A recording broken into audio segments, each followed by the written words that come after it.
고환율이 계속되면서 우리 경제에 부담을 키우고 있습니다. 정부도 환율 대응을 위해서 사자협의체 등을 꾸리면서 대응에 나서고 있는데요. 하지만 상승세가 좀처럼 수그러들지 않고 있습니다.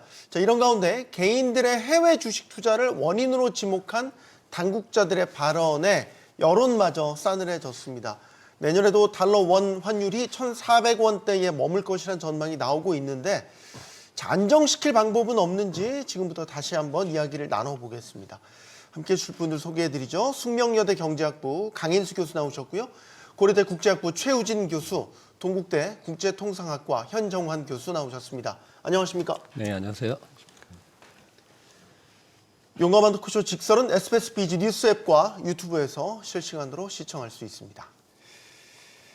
자, 환율이 계속 오르고 있습니다. 환율이 오르면 이게 금융시장에만 영향을 미치는 게 아니라 우리 실물 경제에도 본격적인 영향을 미치게 됩니다. 좋은 쪽이 아니라 나쁜 쪽으로 말이죠. 대표적인 게 물가죠. 11월 소비자 물가 지수가 발표됐는데 계속해서 환율 영향을 받는 그런 흐름들이 포착이 되고 있습니다. 대표적으로 요즘에 그 주유들 다 하시죠? 네, 휘발유값 꽤 올랐습니다. 네. 근데 국제유가가 그러면 많이 올랐냐? 그게 아니라 국제유가는 그나마 안정적인데 환율 때문에 지금 국내 휘발유 가격이 이렇게 많이 올랐다. 이렇게 물가가 전반적으로 자극을 환율 때문에 받게 되면 상대적으로 더 취약하게 영향을 받는 게 우리 저소득층, 취약계층들이 더 크게 영향을 받게 되죠. 그렇죠. 아무래도 뭐 지금 휘발유 값 말씀하셨지만은 국제유가 자체 이제 소폭 그래도 하향하고 있거든요. 네. 그래서 배럴당 뭐 두바이 같은데 한 66달러 조금 넘는 선에서 형성되었는데 환율 때문에 국내 그 기름값은 리터당 지금 한 1,700원도 넘고 뭐 1,800원 정도 육박하고 있고 그런데 네. 지금 뭐 유가라고 하는 게 사실 서민한테 직접 거의 자동차가 이제 필수품처럼 돼 있기 때문에 네. 당연히 서민들한테도 큰 영향을 미치고 전반적으로 이제 에너지가도 올라가고 또 뭐 여러 가지 이제 식재료들 이런 것들도 환율 영향 때문에 좀 올라가니까 아무래도 이제 생활 필수품에 해당하는 것들에 대한 지출이 늘어나는데 아무래도 뭐 지갑이 얇은 서민층들이 타격이 클 수밖에 없는 것 같습니다. 네. 당장 뭐 해외 여행 가시는 분들은 직격탄을 맞죠. 유학생, 주재원들은 뭐 환전 소요가 늘 있기 때문에 지금처럼 고환율에는 뭐 2중, 3중에 충격을 받게 됩니다. 그런데 우리가 일상생활을 살아가는 데 있어서도 계속 고환율은 소위 말해서 환율이 적정 수준 이상 올라가면 올라갈수록 우리는 그만큼 가난해지는 거지 않습니까? 예, 맞습니다. 그리고 그 이제 교수님께서도 말씀해 주셨다시피 네. 정확하게 그 취약 계층한테 더 큰 영향을 가는 것도 맞는 것 같습니다. 그래서 이제 연구가 이제 여러 가지들이 이미 유명한 연구들이 있는데요. 네.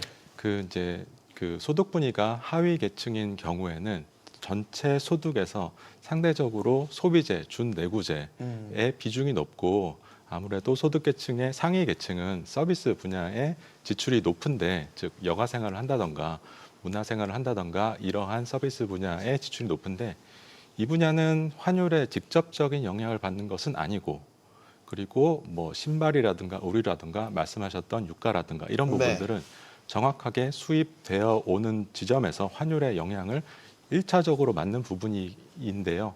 특히 이제 소득 분위기가 하위 계층들이 특히 지금 상태에서는 그 중국으로부터 수입되는 뭐 예를 들어 뭐 다른 나라로부터 수입되는 네. 이 수입 그 제조업 품목의 소비가 높기 때문에 직접적으로 영향을 받습니다. 그 우리나라에 대한 연구는 없는데 이제 멕시코에 대한 가장 유명한 연구가 하나 있는데요. 그 94년도에 이제 멕시코 외환위기 당시에 저소득층이 그 고소득층에 비해서 그 비용 지출이 1.5배 상대적으로 더 높았다라는 아주 유명한 연구가 있고요. 예. 그것이 심지어 뭐 환율이 이 고환율이 얼마나 지속되느냐에 따라 또 달려 있겠지만 당시 연구에는 뭐 2년 넘게 지속되었다 이러한 그 얘기들이 굉장히 유명하게 정설로 남아 있습니다. 그래서 그때보다도 심지어 지금은 더 글로벌 시대가 되어 있고 그 저소득층 우리나라 저소득층이 그 수입품에 노출된 그 비중이 훨씬 더 높기 때문에 네. 그때보다도 더 높은 뭐 타격을 입지 않을까 그런 생각을 하고 있습니다. 네, 외환위기 말씀하시니까 사실 연간 평균 환율로 보면 지금 우리 환율 연간 평균 수준이 IMF 외환위기 때보다 더 높다. 이제 이런 통계도 나온 바가 있죠. 그런데 이제 우리 수출 기업들한테는 이런 고환율이 나쁜 것만은 아니지 않습니까?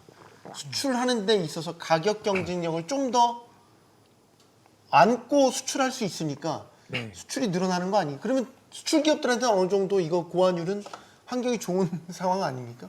네, 일단 일견 이제 그렇게 보이는 건 맞습니다. 그래서 네. 환율이 오르면은 아무래도 우리나라 수출품의 가격이 하락하기 때문에 네. 수출 물량이 늘어나는 것은 맞지만은 전반적으로 우리나라가 이제 수출을 하려고 그러면은 그 원유도 필요를 하고 그다음에 네. 원자재 같은 경우에도 수입에 의존하는 비중이 상당히 많기 때문에 우리나라 수출품의 가격도 오를 수밖에 없는 그런 구조.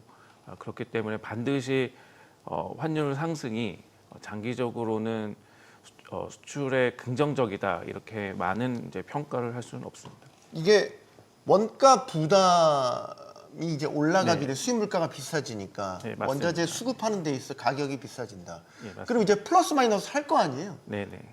원가 부담이 있더라도 수출 가격이 유리해지니까 수출량이 늘어날 수도 있는 거고 네, 아니면 맞습니다. 원가 부담을 경쟁력 있는 제품이면 수출 가격에 좀 더 전가시킬 수도 있는 거고 이게 네, 이제 맞습니다. 궁금한 게 득실을 따져보면 지금 우리 상황에서 이런 고환율이 수출 기업들한테는 득실 중에서 득이 더 큽니까? 실이 더 큽니까? 그게 이제 산업별로 이제 틀릴 텐데 아무래도 네. 그 지금 자동차 산업이나 뭐 반도체 산업 같은 경우에 그리고 그런 산업 같은 철강 이런 산업 같은 경우에는 네. 우리나라가 굉장히 좀 경쟁력을 많이 갖춘 그런 상태이기 때문에 예. 아무래도 환율 상승에 따른 어떤 원자재 가격 상승에 대한 부담을 좀 이겨낼 수 있는 그런 처지에 있지만은 그렇지 않은 산업 같은 경우에는 좀 이제 어려운 상황. 그래서 산업 양극화를 좀 촉진할 수 있다. 그런 부작용을 장기적으로 유발할 수 있다 이렇게 평가할 수 있습니다. 네. 우리가 이제 경제 펀더멘털이라는 측면에서 여러 가지 지표들을 들이대는데 대표적인 게 이제 우리 성장률이라고 하는 GDP가 있죠. 근데 GDP가 달러 기준으로 보면 지금 이제 고환율 때문에 오히려 역성장할 수 있다? 이런 이야기가 있더라고요. 이게 무슨 말입니까? 그러니까 우리가 원화로는 이제 올해도 성장을 뭐 2% 가까이 했는데 우리 통화를 그렇죠. 표시하는 우리는 거는. 마이너스 성장이 아니잖아요. 근데 어쨌든 이제 성장하잖아요. 달러로 우리가 보통 국제 비교를 하거든요. 네. 근데 이제 올해 같은 경우에 뭐 1조 8천억 좀 넘게 1조 8,500억 정도로 이제 추정이 된다고 IMF에서 발표를 했는데 네. 아직 뭐 12월이 남아 있으니까 확정치는 아닙니다만. 근데 이제 환율 때문에 사실 작년보다 한 160억 불 정도, 165억 불 정도 줄어들 걸로 지금 예상을 하고 있어요. 그래서 달러 표시 GDP 성장률은 마이너스 소폭이지만 뭐 마이너스 한 0.9% 정도 그렇게 지금 예측을 하고 있습니다. 그러면 고환율 때문에 달러 기준의 GDP는 우리가 역성장한 거네요? 예. 달러 기준으로 역성장하고 뭐 그 IMF 추정치로는 0.9% 정도 역성장할 것이라고 이제 생각을 하고 있는 것 같습니다. 그러니까 이게 그 원화 표시와 그 달러 표시가 환율이 당장 이제 직접적으로 영향을 줄 수밖에 없어서 이게 그냥 명목상으로 달러 기준이 줄어들었다라고 생각할 수도 있는데요. 근데 이제 환율을 이제 이해하는 방법이 여러 가지 인식이 있을 텐데 이제 저한테는 이제 원화가 이 삼성전자 반도체 그리고 현대자동차, K-팝 상품권이고 이러한 상품권이 보통 이제 할인해서 팔리지 않습니까? 네. 그랬을 때 이게 얼마나 할인이 됐는지를 환율로 생각한다고 했을 때 달러 GDP가 이제 하락을 한다는 것은 글로벌리 팔리고 있는 우리 상품의 상품성이 일종에서 할인돼서 팔리는 것으로 이해할 수도 있거든요. 그런 관점에서 봤을 때 뭐 원화 표시 GDP가 맞다, 달러 표시 GDP가 맞다라는 거 이제 여러 가지 이견이 있을 수는 있지만 이제 이게 환율이 워낙 변동성이 크기 때문에 할인율이 왔다 갔다 하기 때문에 일반적으로 얘기할 수는 없지만 이 고환율이 지속되는 경우에 우리나라 상품에 대한 그 상품성 그에 따라서 구매력이 이어지지 않는 식으로 해석할 수도 있습니다. 어렵긴 하지만 어쨌든 환율이 다 발목을 잡고 있는 건 똑같군요. 예, 환율이 그러니까 원인이라기보다는 우리 상품성이 낮아진 환율이 결과라기보다 원인에 따라서 GDP에 영향을 미친다기보다는 우리나라 GDP가 이렇게 된 결과를 반영한다라고 생각하시는 것도 저는 맞는 직관이라고 생각을 합니다. 알겠습니다. 그럼 지금 이렇게 환율이 계속 튀어오르는 이유가 뭘까? 원인 분석을 요즘 참 많이 하거든요. 하나씩 짚어보겠습니다. 정부의 생각은 이런 것 같습니다. 기업들이 수출 잘해서 달러로 대금 다 받았는데 예금 통장 안에 그대로 꽁꽁 싸매고 있다는 거예요. 시장에 달러 풀고 원화로 바꿔서 달러도 좀 많이 공급하고 해야 되는데 벌어놓은 달러를 계속 손에 쥐고 있으니 환율이 오르고 있다. 일단 이 얘기부터 해보죠. 교수님, 맞아요? 네, 기업들이 달러 손에 쥐고 안 풀고 있습니까? 정말 좋은 지적이십니다. 그래서 지금 한 달 동안에 우리나라 5대 은행의 기업 달러 예금이 21% 증가를 했습니다. 그래서 수출은 굉장히 지금 호조거든요. 그래서 달러가 우리나라에 많이 들어오는 건 맞는데 이제 기업들이 그 달러 자금을 우리나라 외환시장에서 원화로 바꾸지 않는 이런 현상이 갑작스럽게 지금 나타나고 있는 것입니다. 그런데 그러면 왜 그럴까 지금 생각을 해보면은 우리나라가 이제 그 미국과 이제 통상 협상을 해서 지금 3,500억 달러에 해당하는 저희가 투자를 해야 되는 그런 상황에 있거든요. 네. 그러니까 기업들 입장에서는 어차피 미국에 투자할 돈 원화로 바꾸지 말고 그냥 달러로 가지고 있자, 예비 수요로 가지고 있자, 이런 그 판단이 작용했을 가능성이 굉장히 큰 상황이고, 네. 그리고 또 한 가지는 지금 환율이 오르고 있기 때문에 달러 예금의 금리가 굉장히 높습니다. 그래서 4%가 넘어가거든요. 근데 그걸 원화로 바꿔서 예금을 통장에 넣어놓으면은 3%예요. 그래서 지금 이거를 그냥 달러를 갖고 있는 것이 1% 정도의 금리 차를 그쵸. 더 금리를 가져갈 더 수 있군요. 얻을 수 있는 그런 상황이기 때문에 기업 입장에서는 지금 섣불리 달러를 원화로 바꿀 이유가 없는 상황이 되겠습니다. 이거는 그 추세적으로 봐도 달러 값이 더 비싸질 거라고 기업들은 지금 예상을 하고 있는 판단의 결과라고 봐야 되나요? 그렇죠. 지금 이제 사실 뭐 아까 기업들 얘기만 했지만은 달러가 이제 강세인 이유, 우리 입장에서는 원화가 약세인 이유가 사실 이제 구조적으로 여러 가지가 작용을 해요. 네. 지금 말씀하신 이제 대미 관세 협상에서 3,500억 불, 그 중에 이제 2,000억 불은 뭐 10년에 걸쳐서 연 200억 불씩 현금으로 지금 투자하기로 한 거. 그 부담이 이제 실제로 가시화되기 시작하면은 그게 이제 외환시장에 상당히 큰 영향을 미칠 수밖에 없는 요인이거든요. 아무리 외화자산 뭐 우리가 갖고 있는 외환보유고를 운용해서 그 수익으로 이렇게 돌린다고 해도 맥시멈 한 150억 불 정도 된다고 지금 추정을 하고 있고 네. 그 돈도 사실은 원래는 이제 외화 그 운영한 그 가져온 거를 그게 없던 돈이 아니잖아요. 원래 있던 돈이고 그 돈이 쓰임새가 있었거든요. 그게 이제 우리나라 외환시장을 뭐 적절하게 방어한다든가 네. 이런 데 이제 쓰였던 일종의 실탄인데 그런 부분이 이제 그냥 미국으로 고스란히 가고 그것도 모자라면 이제 외평채 같은 거 발행해서 일부 충당을 하고 이런 식으로 하겠다 그러니까 아무래도 달러 수요가 많아질 거라고 예상하는 거는 뭐 10년간 지금 어쨌든 간에 예측이 돼 있는 거거든요. 그러면 당연히 달러가 그렇게 쉽게 약세를 우리 입장에서 보면 떨어질 가능성도 없고 지금 말씀하신 이제 그 금리 차 그게 지금 우리는 이제 안 내렸고 미국은 조금 내렸지만은 12월 달에 이제 10일 날인가 그때 FOMC에서 이제 내릴지 말지 뭐 요거를 결정을 하는데 그게 영향이 상당히 클 것 같긴 해요. 그러나 내리면 조금 괜찮아질까요?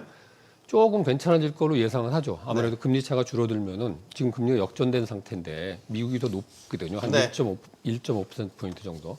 그러니까는 자금이 이제 그쪽으로 몰려갈 가능성들이 많았고 실제로 그렇게 되었었는데 그게 격차가 줄어들면 아무래도 좀 빠져나가는 돈이 덜하지 않을까 이렇게 이제 예측은 하는데 네. 그것만으로 결정되는 건 아닌 것 같아요. 여러 가지 또 다른 요인들, 뭐 트럼프가 지금 집권해서 여러 가지 뭐 관세 포함해서 감세 정책 등등 또 확장적인 재정을 하겠다 이런 얘기도 하고 있어서 일종의 이제 트럼프 트레이드 같은 현상이 좀 나타나고 있는 것도 강세 요인으로 작용을 하고 있고 또 반면에 이제 우리나라는 뭐 사실 미국에 비해서 그 통화량 M2라고 하는 거의 증가율이 한 2배 정도 좀 빨리 풀렸거든요. 그래서 네. 돈을 아무래도 많이 푸니까 돈값이 없어지는 거죠. 네. 그래서 이제 그런 것들 종합적으로 감안했을 때 달러가 이렇게 쉽게 약세로 돌아설 가능성은 크지 않다라고 지금 대부분 다 보고 있는 것 같습니다. 저는 근데 궁금한 게 이게 진짜 핵심 코어냐 이거예요. 그러니까 최근에 뭐 협의체 통해서 정부 당국자가 한 이야기를 들어보면 몇 가지가 있는데 그 중에 하나가 이제 환율 압박을 하는 하나가 이제 기업들이 달러를 안 푼다. 이제 그건데 그게 정말 중요한 이유냐 이거죠. 예, 그 이제 나라 전체로 보는 이제 대차 대조표를 보면은 네. 지난 그 3, 4년간 그 사실은 기업의 대외 투자, 그 해외 직접 투자 그리고 그 매출 채권에서 발생하는 달러들을 가지고 들어오지 않는 부분들이 굉장히 급격하게 늘은 것은 사실입니다. 그리고 근데 뭐 기업들뿐만 아니라 그 개인 투자자, 그 서학개미로 대표되는 민간 투자자 그리고 심지어 국민연금마저도 그러니까 우리나라 자산에 대한 투자보다는 대외 자산에 대한 투자 규모가 굉장히 빠르게 늘어나고 있고요. 그 중에서도 이제 기업 부분이 그 유보하고 안 가지고 들어오고 있는 이 부분도 네. 이제 계량화해서 정확히 뭐 몇 대 몇이다라고 뭐 단언할 수는 없지만 상당히 큰 요인으로 작동하고 있는 것은 맞는 것 같습니다. 이게 이제 예전 같으면은 그 저희가 이제 외환을 관리하는 게 외환 집중제에서 시작을 해가지고 사실상 이렇게 기업이 해외에서 발생한 매출 채권 같은 부분들을 그 자유롭게 운영할 수 있는지가 아주 그 오래된 것은 아닙니다. 그래서 뭐 2004년만 해도 해외 매출 채권이 그 외국환 그 시행령에 따라서 외국환 관리법 시행령에서 그 1년 6개월 안에 가지고 들어왔었어야 됐거든요. 아, 그래요? 그게 6개월 안에 가지고 들어왔었어야 됐고 그게 이제 완전히 폐지된 게 2017년입니다. 얼마 안 됐네요, 예, 정말. 생각보다 10년치 얼마 안 됐고, 됐네요. 예, 그래서 그 예전 기사들 찾아보시면 뭐 삼성전자가 외국에서 벌어온 뭐 당시에 핸드폰 팔고 반도체 팔아서 발생하였던 이 달러 매출들이 그 한국에 들어올 때 그 우리나라 환율이 출렁였던 그런 기사들이 있거든요. 근데 지금은 이제 그런 게 이제 완전히 자율적으로 관리가 되고 있는 부분이고, 그래서 각 개별 기업들이 나는 원화가 계속 약세를 지속할 것 같다라는 판단에 의해서 원화 숏 포지션을 유지하는 것이 지금의 이제 기업의 해외 달러 그 유보이지 않습니까? 네. 그렇기 때문에 뭐 당국 입장에서는 사실은 이제 뭐 카드들이 더 적어지고 관리하기 더 힘들어진 상황인 것 같습니다. 그게 만약에 구조적으로 계속해서 영향을 주었다면 예를 들어 금리 격차가 줄거나 이래도 환율이 훅 떨어지긴 쉽지 않겠네. 그 기준이라면. 예, 그러니까 뭐 단기적인 요인이 있고 중장기적인 추세적인 부분들이 있을 텐데 이제 지금은 그 수출이 호조가 보일 때 보통 환율이 이제 상한다고 하는 것이 환율이 떨어진다고 하는 것이 네. 우리 기업의 상품성이 개선이 되고 그에 따라서 우리 자국 수출품에 대한 글로벌 수요가 높아질 거라는 생각에 이제 원화가 올라간다는 것이 이제 작동 기제였지 않습니까? 네. 근데 지금 같은 경우에는 그 밖에 해외에서 팔고 남은 달러를 한국에 가지고 들어오지 않고 해외에 그대로 저축을 한다. 즉 한국의 잠재 성장률이 하락하고 네. 더 이상 투자처로서 실물 투자처로서 매력적인 수익률을 보장하지 않는다라는 기조가 뭐 민간 그리고 뭐 국민연금으로 대표되는 공공 부분에서도 어느 정도 기조적으로 그렇게 분위기가 흘러가는 것이 그 원화 약세를 만들어내고 있는 상황이기 때문에 그 단기적으로 이제 금리도 영향을 줄 테고 뭐 미국과 일본 모두 금리 조정을 이제 하면서 어느 정도 완화는 되겠지만 가장 펀더멘탈에서 주요한 원인은 이제 우리나라 잠재 성장률이 하락하는 지점들이 이제 조금씩 보여지고 있는 상황인 것 같습니다. 그렇기 때문에 저도 이제 교수님 말씀처럼 이 약세 기조가 한동안은 지속될 거라고 생각을 하고 있습니다. 그게 좀 이해가 안 되는 부분이 있더라고요. 예를 들어서 경상수지 통계 같은 거 최신 지표 나오는 거 보면 계속 흑자고 이번 주에 또 나온 게 수출입 지표 나왔는데 반도체 같은 경우도 월간 기준 역대 최대. 그러니까 달러를 분명히 많이 벌고 있는 것 같은데 환율이 계속 떨어지지 않는다라는 거는 예를 들면 삼성전자는 미국에서 반도체 벌었으면 미국 법인에 그대로 통장 계좌에 그 번 수출 대금을 묶어놓고 있다는 거고 통계상으로는 잡히지만 실질적으로 우리 한국으로 달러는 들어오지 않는 뭐 이런 상황이다로 이해를 해야 될 것 같군요. 그래서 요거 관련해서 네. 한 가지 이제 첨언해 드리면은 네. 사실은 경상수지가 이제 흑자가 돼서 수출을 많이 해서 달러가 들어오면은 그 달러를 이제 뭐 중앙은행이 매입을 해서 외환 보유액을 좀 많이 늘리는 이런 구조로 우리나라가 한 20년 운영이 되어 왔거든요. 근데 우리나라 지금 외환 보유액이 뭐 BIS나 IMF 기준에 의하면 기준과 이제 비교를 해보면 약간 이제 미달하는 수준입니다. 그래서 중앙은행 입장에서 그리고 외환 당국 입장에서는 외환 보유액을 좀 많이 늘리고 그래야 되는 이제 상황인데 이제 그렇기 때문에 이제 기업들이 수출로 번 달러를 좀 외환 시장에 풀어야 그 달러를 이제 살 수 있는 그런 여건이 마련이 되는데 지금 그렇지 못하고 있다. 뭐 이런 것도 한 가지 외환 당국이 지금 이 요인을 이제 지적하는 그 원인이라 볼 수 있겠습니다. 근데 그 기업이 뭐 네. 잘못했다 이렇게 지금 그건 보는 건 아닙니다. 아주 그 부적절한 시각입니다. 그건. 기업 입장에서는 아까 쭉 말씀하셨지만은 그렇죠. 뭐 그들 나름대로의 판단 기준을 갖고서 그럼요. 선택을 한 네. 건데. 그래서 그 거시 경제가 좀 안정이 되고 외환시장 안정되고 이런 거를 이제 정부 입장에서는 상당히 강하게 푸시를 하고 싶은데, 근데 이제 어떻게 보면 일종의 이제 현상적으로 드러난 것만 자꾸 이렇게 땜질을 하려고 하다 보니까 자꾸 이제 수출 기업들 부르고 뭐 국민연금 부르고 그래가지고서는 네. 외환시장에다 외화 공급하라고 이렇게 사실상의 압박을 넣는 것처럼 비춰지는, 이게 좀 사실 좀 아까 말씀하셨지만 근본적인 어떤 그 해결책, 그러니까 우리가 진통제 맞아가지고 병이 낫지는 않잖아요.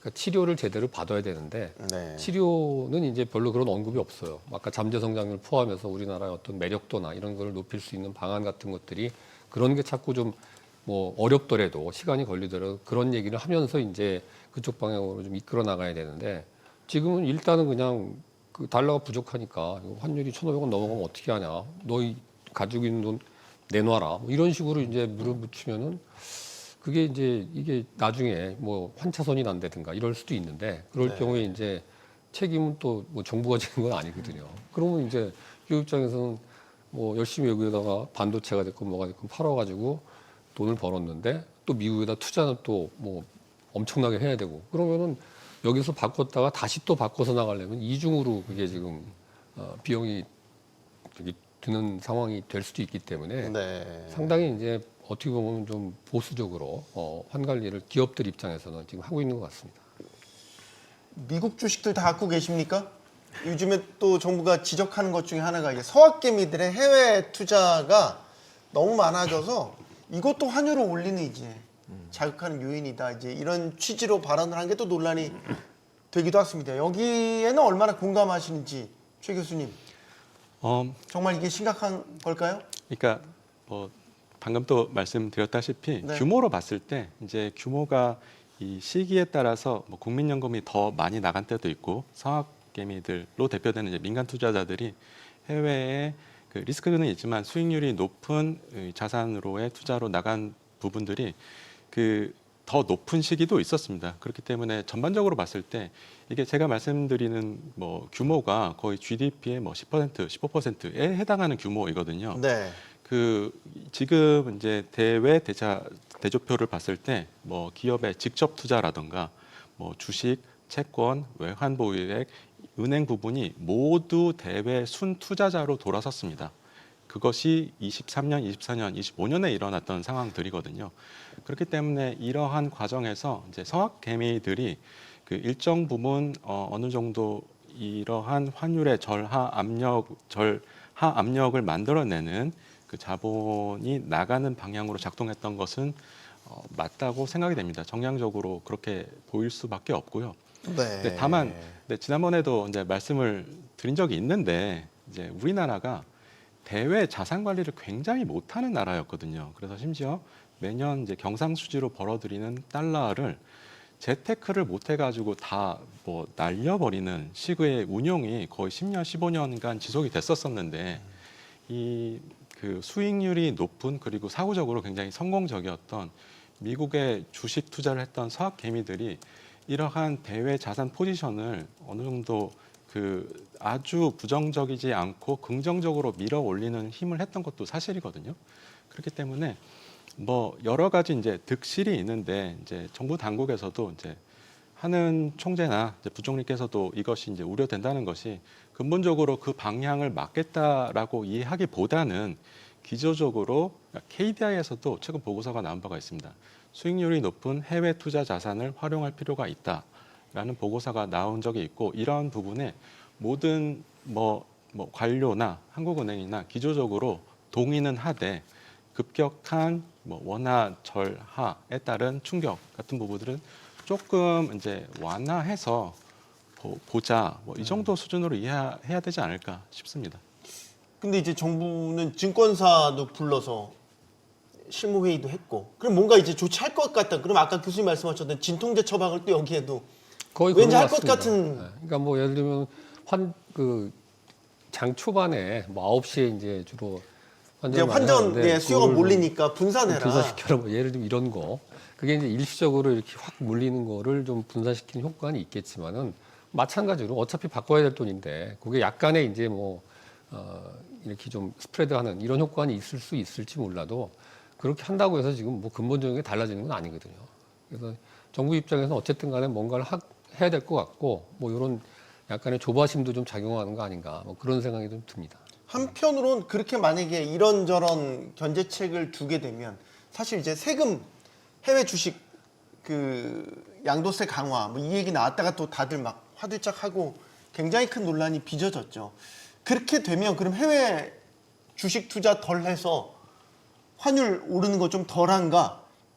그 접근 방식 자체가 좀 올드하고 구시대적이다 이제 이런 식의 비판들도 있었어요. 교수님은 어떻게 보세요? 네, 맞습니다. 그래서 아까 기업 예금에 대한 그런 규제 그런 것도 마찬가지고 지금 이제 서학개미의 주식 투자에 대해서도 마찬가지인데 약간 좀 행정적인 좀 자본 통제 느낌이 좀 들거든요. 그래서 어떤 시장을 통한 그런 시장 친화적인 조치는 아니다 이렇게 판단을 할 수 있고 그 세금을 양도세를 늘린다 하더라도 그 최종적인 세후 수익률이 국내 투자하는 것보다 높다면은 당연히 투자를 하겠죠. 예, 그래서 지금 중요한 건 아까 이제 최 교수님도 말씀하셨지만 우리나라 저성장 문제가 굉장히 심각하기 때문에 그 기업들의 어떤 그 투자 수익 그게 낮아졌고 그렇기 때문에 우리나라 국민들이 이제 해외에 투자를 하는 거고 외국의 투자자들은 우리나라를 어느 정도 외면하는 거고 최근에도 지금 보면은 우리나라가 외국에 많이 투자하는 것도 있지만은 네. 외국인 투자 자금이 빠져나가는 것도 굉장히 크거든요. 그럼 어떻게 하면은 외국인 투자를 늘릴 것인가 여기에 좀 더 주안점을 둬서 정책 설계를 할 필요가 있습니다. 네. 사실 지금 정부는 전방위적인 수단을 모두 동원할 움직임까지 보이고 있습니다. 최근에 국민연금이 포함된 협의체도 만들어서 국민연금 자산의 운용 방식에 대한 좋은 말로 이제 포장을 잘했던 뉴 프레임워크라는 이제 이런 이야기도 했습니다. 뉴 프레임워크 안에 뭐가 들어갈까? 예를 들면 전략적 환해지를 확대한다라든지 이런 방안들. 통화 수합도 지금 논의된 거 보면 올해 말까지 체결된 거 더 연장할 것 같죠? 이런 방안들이 지금 논의되고 있는 것 같아요. 국민연금 자산이 워낙 크잖아요. 예. 세계에서도 탑3 안에 꼽히는 연기금이다 보니까 이 국민연금이 움직이면 뭔가 환율 안정에 있어서 확실한 효과를 볼 수 있지 않을까 생각도 드는데요. 예. 그러니까 국민연금이 이제 그 외환 보유액을 제치고 외환 보유액 한국은행과 그리고 한국투자로 대표되는 이 기재부가 기재부의 영역인 한국투자공사의 이 대외 자산을 넘어서는 이제 단일 주체로서는 우리나라 외환 시장에 이제 가장 큰 영향을 미칠 수 있는 플레이어로 이제 올라왔고요. 그렇기 네. 때문에 이제 책임이 더욱더 더 높아지는 상황이고 그리고 많은 분들이 이 국민연금이 그 대외 투자를 어떻게 하느냐에 따라서 환율뿐만 아니라 복지나 그 미래 세대의 소득의 측면에서도 이제 굉장히 중요한 여러 가지 역할들을 요구하고 있습니다. 그 이제 말씀하신 이제 프레임워크 중에서 이제 해지 부분도 이제 다시 이제 얘기가 나오고 있는데요. 이제 개인적으로 이 지점에 대해서는 약간 우려가 되는 부분이 있습니다. 네. 그러니까 국민연금이 그 예전에는 대외 투자를 이제 많이 안 했었었고요. 지금 들어서 이제 주식 투자, 채권 투자가 거의 전체 운용 자산의 30%, 40%를 가깝게 이제 올라온 상황인데요. 그러니까 2015년 전에는 이렇게 대외 투자로 나가는 해외 주식과 채권 투자들이 다 그 해지를 걸고 나갔었거든요. 네, 2015년까지 이제 해지를 하고 나갔었어야 되는데 당시에 운용했던 규모가 대략 약 100조입니다. 근데 지금은 그 국민연금이 가지고 있는 해외 포지션이 500억 달러가 넘어가는 수준이거든요. 대략 700조가 넘어가는 수준이거든요. 네.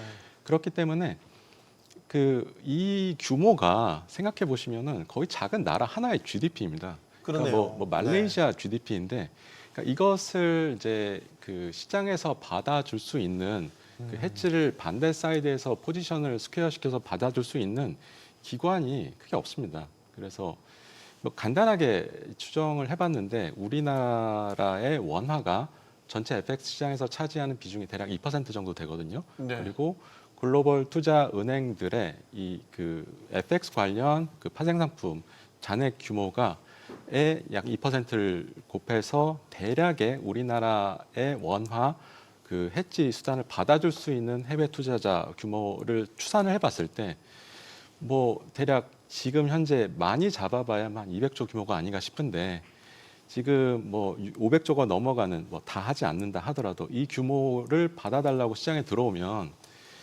뭐 예전에 이제 해치했던 뭐 그 선박 회사들이라던가 이런 분들은 그 프리미엄이 너무 높아져가지고 뭐 해치를 할 수 없는 상황이 될 수밖에 없거든요.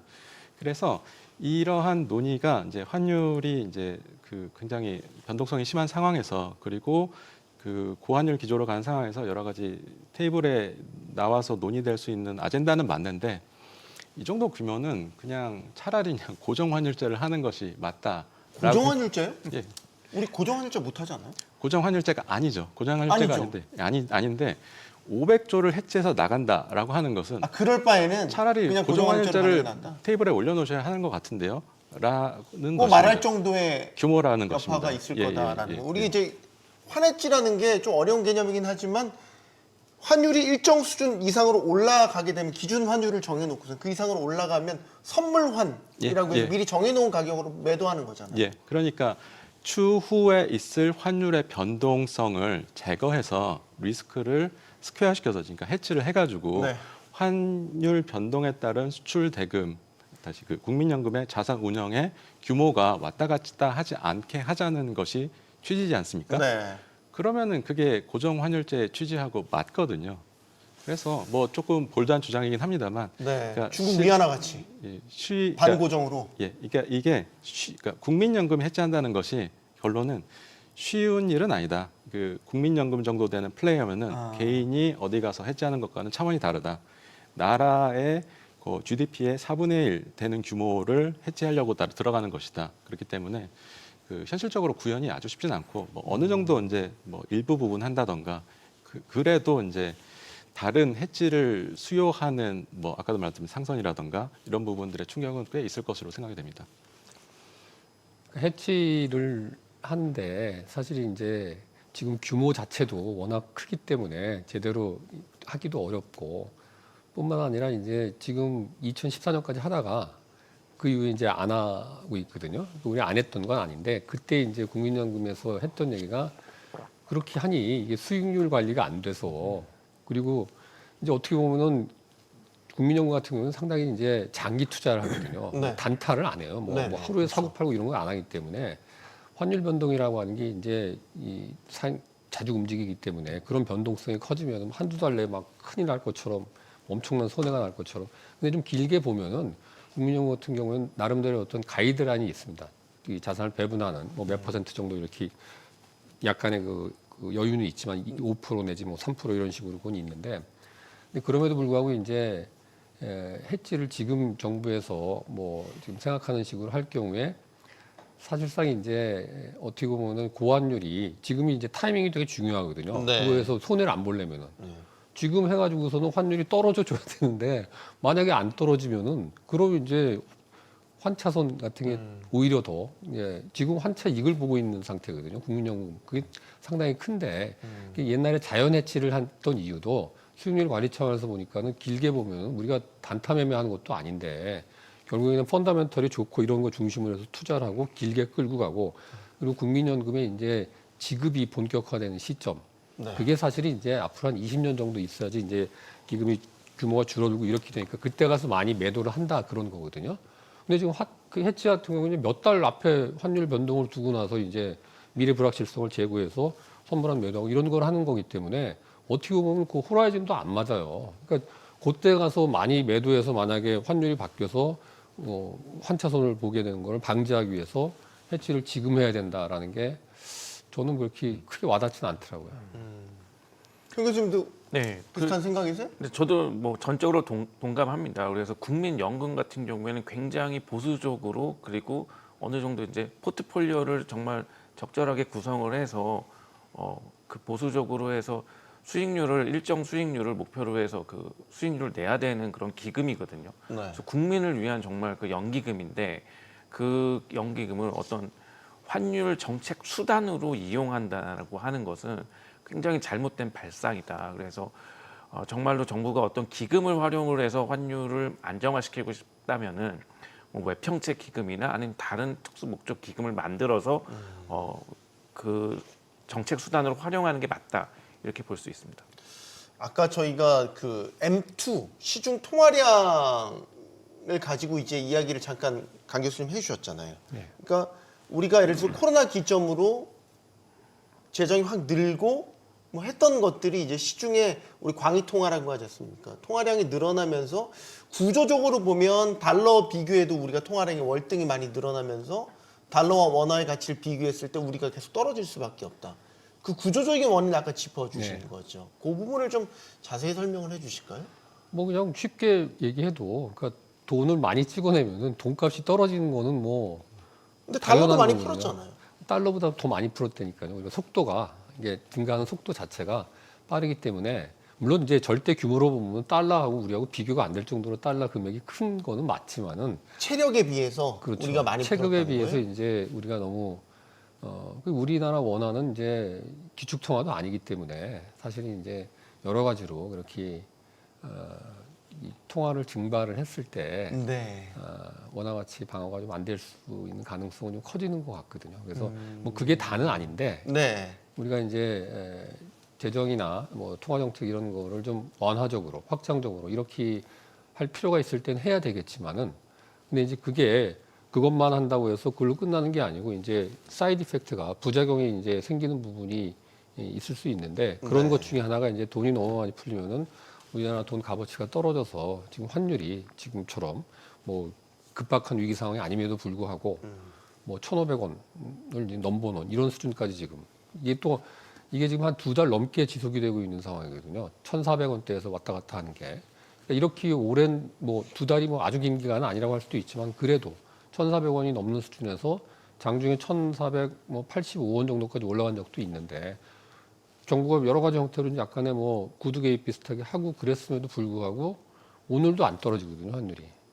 그럼 이제 그러면은 이게 뭔가 좀 이게 이 거시 경제 전반에 있어서 이 필요한데 돈을 쓰는 건 맞지만은 조금 더 신중하게 이걸 좀 접근을 해야 되지 않나 이런 얘기도 좀 나와야 될 것 같아요, 저는. 그럼 우리도 미국 연준처럼 뭐 양적 긴축을 해야 되나요? 그 이제 우리 한국은행 양적 긴축 같은 거와 비슷한 게 있습니까? 그 카드가? 그 기본적으로 이렇게 말씀드렸던 광해 통화 M2가 늘어나는 상황에서 그 한국은행의 대체 대조표가 확장되는 즉 그 통화 정책에 따른 그 시중의 유동성 공급에 따라서 양적 긴축이라고 말은 하진 않지만 그 같은 효과를 효과를 노리는 그 통화 정책을 운영하는 것은 맞고요. 그러니까 미국과 한국의 금리가 역전된 순간부터 환율이 절하하는 것을 어느 정도 용인할 수밖에 없는 어느 정도 버틸 수밖에 없는 기조였기 때문에 그리고 미국의 이자율 차에 따라서 한국의 통화량 증가가 그 미국보다 많았던 것도 뭐 놀랍지 않은 상황인데요. 다만 이제 운용하는 입장에서 시기에 따라 좀 다르겠지만 네. 약간은 좀 고민을 해야 될 지점이 딱 말씀하셨던 돈값이라는 표현이 너무 직관적이고 좋은 것 같은데 돈을 많이 풀었음에도 불구하고 돈의 양이 많아졌는데 돈의 가치가 가격이 여러 곳에서 매겨지지 않습니까? 그 중에 이제 가장 대표적인 것이 환율인데 네. 그 외에도 이자율이라던가 혹은 물가는 그 환율과 비례해서 지금 특히 물가가 빠르게 올라가고 있는 상황은 아니어가지고 최근에 지난 2년간의 급격한 M2 변화가 환율의 가장 직결적인 원인이었다라는 거에 대해서는 네. 뭐 이제 그 경제학자로서는 조금 더 들여다보고 싶은 여지는 있습니다. 이름은 어떨까요? 제가 지금 방금 든 생각인데요. 네네. 미국에 연간 200억 달러 대미 투자하기로 한 거를 원화로 하면 어떨까? 그 미국에서 어떻게 써? 그냥 상상 속에서. 왜냐면 이제 시중 통화량이 너무 늘었다고 하니까 그런 식으로 이제 미국으로 이제 원화를 빼면 죄송합니다. 이게 의문이었습니다. 근데 그렇게 한다 하더라도 그만큼의 이제 통화를 또 발행을 해야 되기 때문에 원화의 가치는 또 하락할 것이고 거기에 따라서 이제 환율은 또 상승하는 그런 결과로 이어질 수 있습니다. 네. 이거에 대해서 그 역사 교훈이 있습니다. 뭡니까? 그 미국이 1차 세계대전 이후에 전범인 독일에 마르크화로 그 배상금, 전쟁 배상금을 부과를 했었거든요. 네. 그랬을 때 효과가 없었습니다. 그래서 그렇죠. 마르크화 가치가 예, 그래서 땅바닥으로 떨어졌을 테니까 예, 실제로 얼마든지 부과해라. 예, 종이 조각 독일에서 같은 돈 뭐 예. 배상하지 뭐. 예, 맞습니다. 전쟁 배상금이라고 하는 것이 결국에 독일 생산품을 미국이 니네가 잘못했으니까 어느 정도 가져와서 미국에서 그것을 뭐 소비를 한다든가 누려야 되는데 이전이 안 된 아주 역사적으로 유명한 교훈이 있습니다. 그래서 원화로는 어려웠었을 것 같습니다. 네. 저의 의문이 역사적 고증까지 이어졌군요. 그 여쭤보고 싶은 게 이제 200억 달러가 나가는 거에 대한 해석이 좀 분분하더라고요. 정부의 설명은 이겁니다.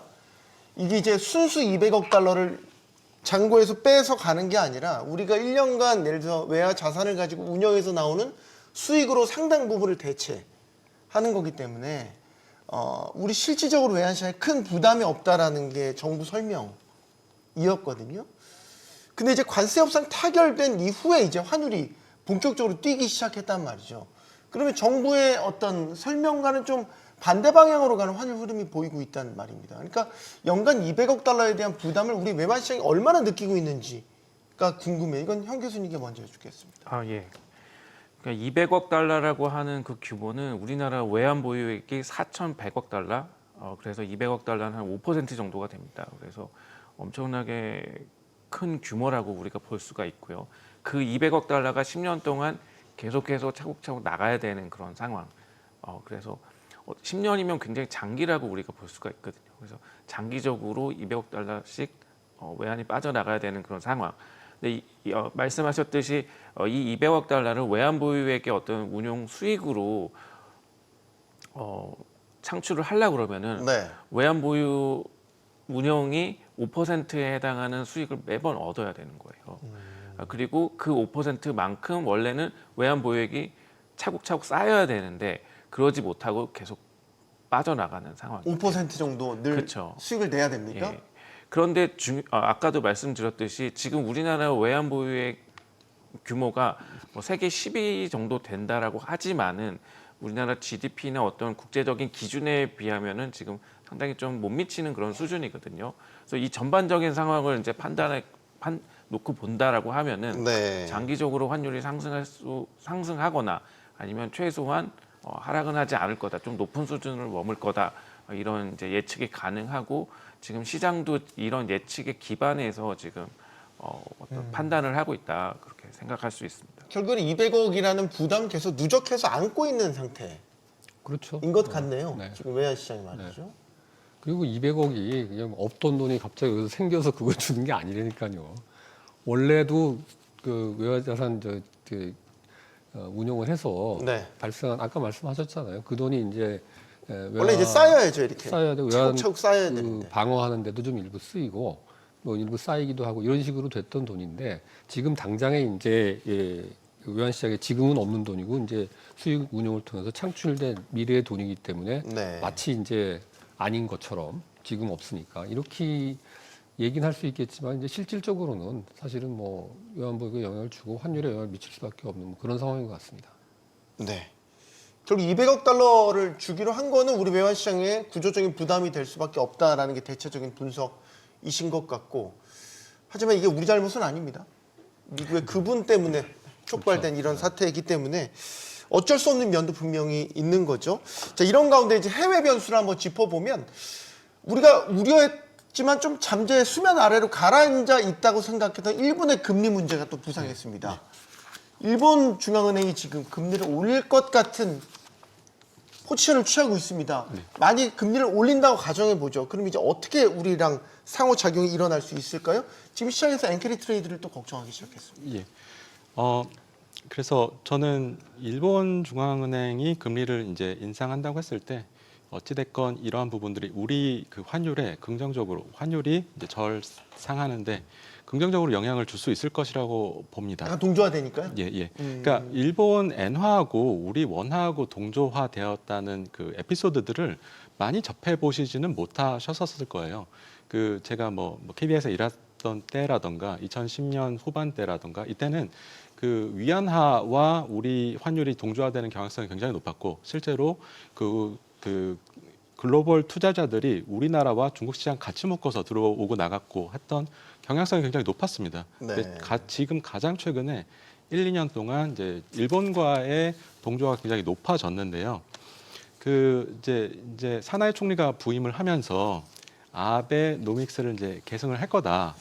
이런 우려가 이제 나오고 그에 따라서 일본의 그 엔화가 절하하는 상황이 지속이 됐었었는데 그게 최근 모습이었죠. 예. 네. 그러니까 일본은 우리나라보다도 그 엔저에 따른 수출 호황을 더욱더 강하게 믿고 있는 나라라고 생각이 됩니다. 특히 이제 재무성 그런 비유가 굉장히 강한데 아베 시대 때 재미를 봤죠. 예, 맞습니다. 예. 그리고 심지어 일본 중앙은행 총재 구로다 총재 얘기도 만나서 얘기를 해보면 이분은 중앙은행 총재가 아니고 그 재무성 분인 것 같다라는 인상을 줄 정도였거든요. 네. 그런 상황에서 이제 사나이 총리가 같은 아베노믹스 기조로 가지 않을까라는 우려가 있는데 지금 이제 일본 상황을 보면은 실제로 이제 저물가 국가라고 하기에는 이제 민망하고 심지어 이제 기축통화국이라고 얘기하기에는 또 굉장히 민망한 상황이 되었고 네. 그렇기 때문에 이번에는 일본 은행이 실제로 이제 금리 인상 이미 인상 기조가 들어서 있고 조금 더 가파른 속도로 금리가 올라가고 그에 따라서 그 엔화가 그 절상이 된다면은 그것이 뭐 우리와 동조된 우리 그 원화에도 조금은 긍정적으로 원화 절상 압력으로 작동하지 않을까 생각을 합니다. 지금 미국 FOMC 연준의 FOMC도 이제 만약에 금리 인하 쪽에 지금 무게가 실려 있으니까 금리 내렸어요. 일본 중앙은행이 금리 올렸어요.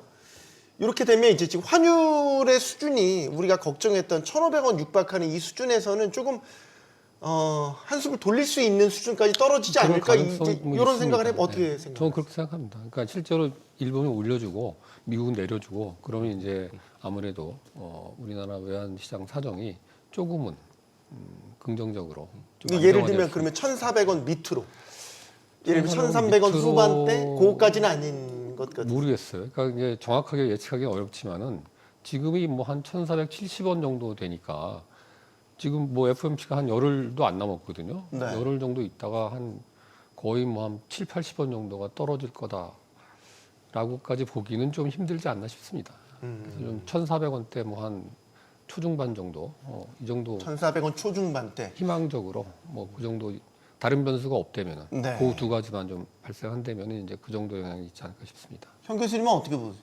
네, 뭐 제가 봤을 때는 이제 미국 같은 경우에는 금리 인하 기조가 이제 들어설 것 같고요. 그리고 도널드 트럼프 대통령이 이제 지금 지명했던 그 연준 차기 의장 케빈 해시 그 교수 같은 경우에도 상당히 이제 비둘기파에 속하는 경우고 그래서 미국 쪽 요인은 우리 쪽에 좀 유리하게 작용을 할 것인데 일본 같은 경우에 이제 일본이 이제 기준금리 상승한다 하더라도 그게 만약에 장기적인 기조로 간다라고 하면 옌캐리 트레이드가 이제 회수되는 그런 메커니즘으로 갈 수밖에 없거든요. 그러면 네. 또 환율이 불안정해질 수 있다. 그래서 미국 같은 경우 미국의 금리 인하는 이제 기조적인 것 같은데 네. 일본이 어떻게 될 것인가 그게 이제 관건인 것 같습니다. 최 교수님.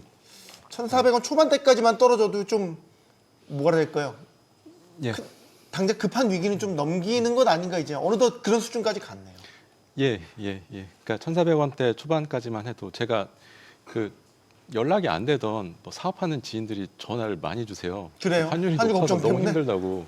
그래서 그 현장에서 체감하는 그 부담이 굉장히 높다고 그 생각이 되는데 1,400원대 그 개인적인 생각에는 초반까지는 쉽지는 않을 것 같고 뭐 그래도 지금보다는 1,400원대 후반은 아니지 않을까 라는 생각은 합니다. 알겠습니다. 서학개미들의 해외 투자를 제한하고 기업들이 보유한 달러를 반강제적으로 풀게 해서 환율을 안정시킨다? 이렇게 하면 환율이 안정될까? 사실 의문이 많이 남습니다. 강제적이고 억지스러운 방법은 결국에는 또 다른 역효과를 낳기 마련입니다. 토론 마치겠습니다. 여기는 모든 경제가 모이는 SBS 비즈입니다. 시청해주신 여러분 고맙습니다.